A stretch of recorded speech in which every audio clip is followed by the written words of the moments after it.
आज हम लोग बात करेंगे इतिहास कि इतिहास किसे कहा जाता है। कि बहुत कोई बच्चे को नहीं पता होता है कि इतिहास क्या चीज़ होता है, तो इसमें आप लोगों का काफ़ी हेल्पफुल होगा और साथ ही साथ पूरी तरह से क्लियर भी हो जाएगी कि इतिहास किसे कहा जाता है। तो हम लोगों का क्वेश्चन जो है इतिहास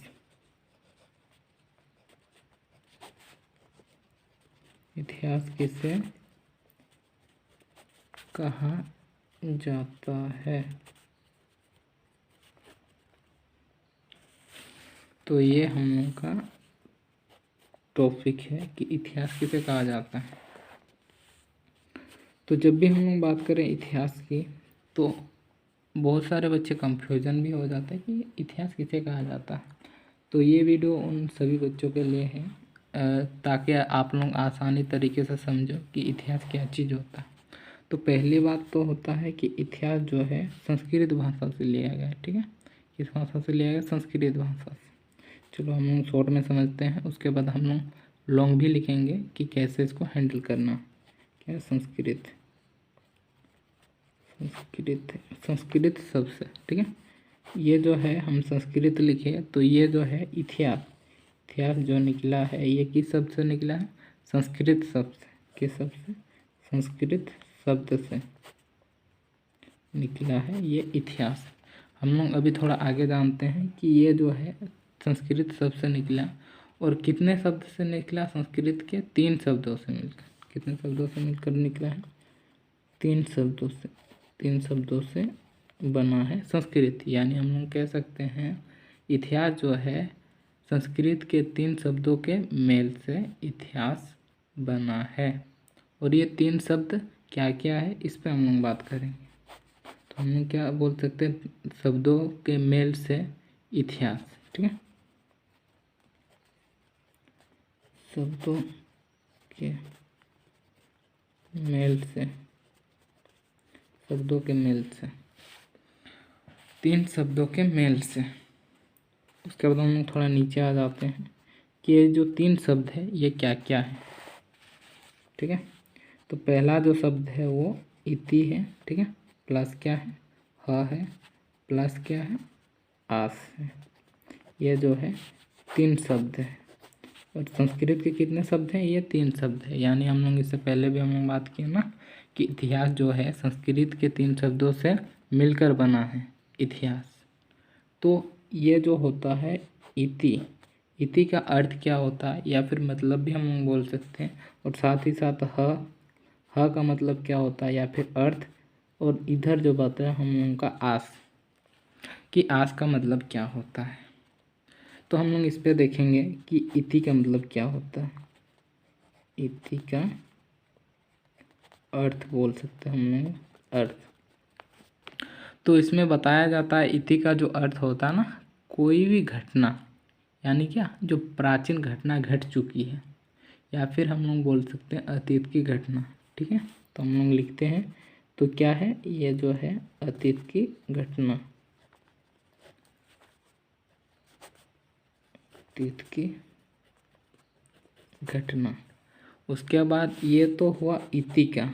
उसके बाद दूसरा जो है, ये पहला हुआ और दूसरा जो है, दूसरा शब्द क्या है? ह है। ठीक है, क्या है? ह है। तो ये जो ह होता है, ह का अर्थ क्या होता है? इस पर आप लोग साइड में लिख सकते हो।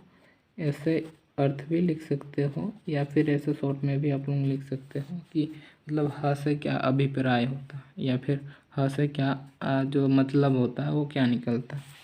तो ह से जो मतलब निकलता है वो होता है सही रूप में निर्धारित करना। सही रूप में निर्धारित करना ये होता है। उसके बाद जो तीसरा जो है, हम लोग को तीसरा क्या देखना है? तीसरा शब्द क्या है? आस है। आस। तो ये जो आस होता है, आस का अर्थ क्या होता है? आस का अर्थ होता है इन दोनों को जोड़ना। ठीक है, कि आस का मतलब होता है इन दोनों को जोड़ के जो निकल रहा है उसी को क्या कहा जाता है? इतिहास कहा जाता है। आप लोगों को काफ़ी इजी तरीके से समझाया जा रहा है। ये वीडियो देखने के बाद हमको नहीं लगता कि आप लोगों को इतिहास में कोई भी प्रॉब्लम होगा कि मतलब इतिहास किसे कहा जाता है। तो इसमें हम लोग बात करते हैं कि इतिहास जो है किसे कहा जाता है, और दूसरी बात जो है ये बचा हम लोग आस किसे कहा जाता है। इसमें हम लोग लिखेंगे दोनों को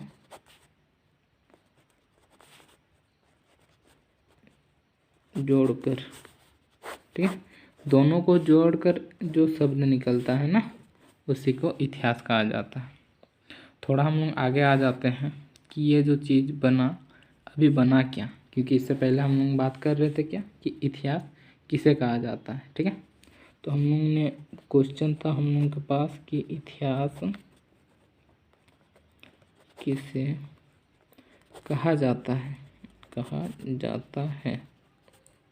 ठीक है। ये आप लोगों का क्वेश्चन कि इतिहास जो है किसे कहा जाता है। तो हम लोग लिखते हैं इसमें आंसर में कि इतिहास किसे कहा जाता है।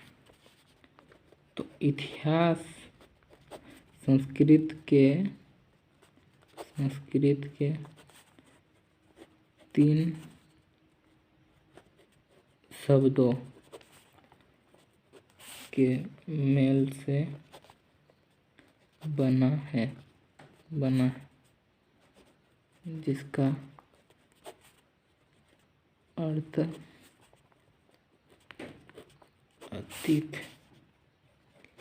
अतीत की घटना को प्रदर्शित करती है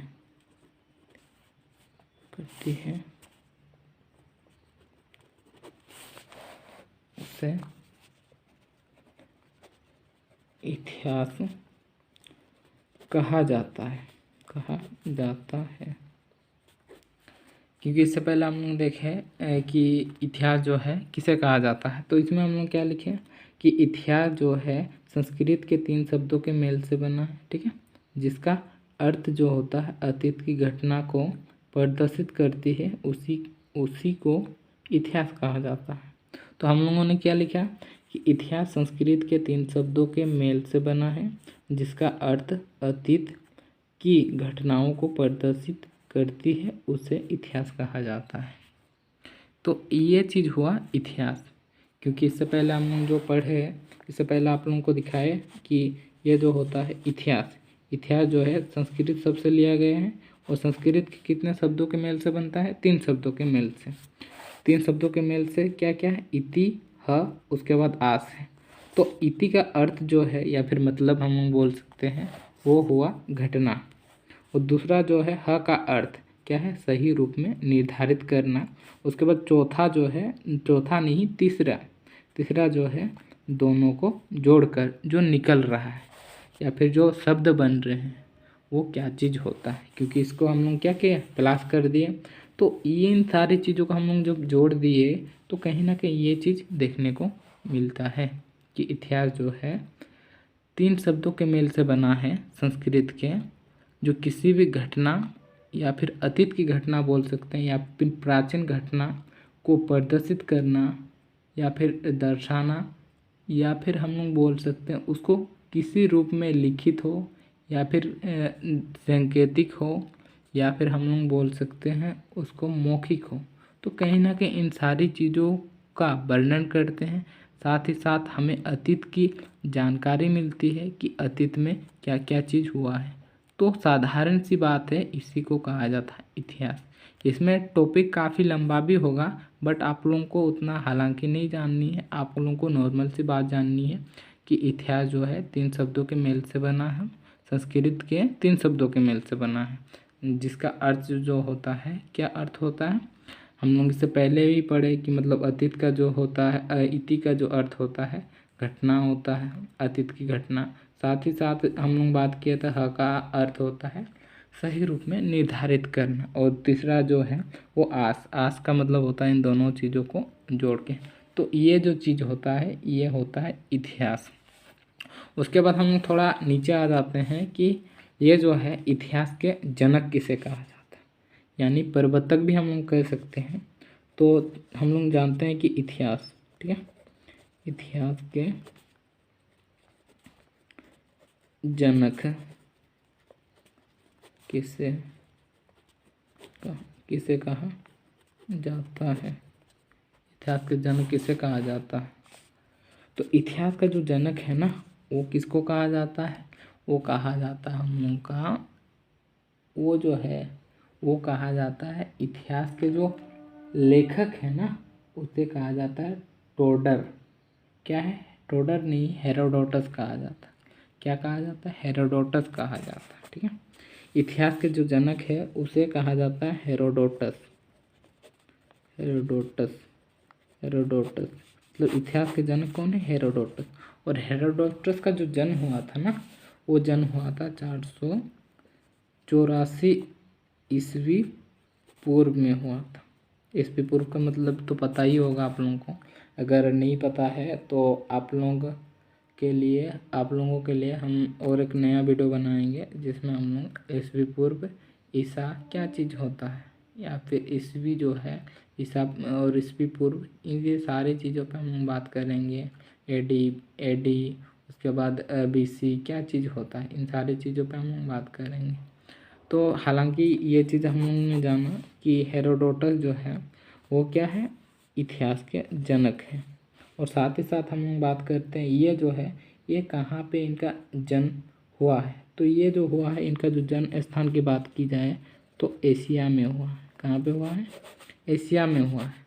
और तीसरी बात जो है, इन्होंने एक पुस्तक लिखा है, वो जो है पुस्तक हिस्टोरिया है।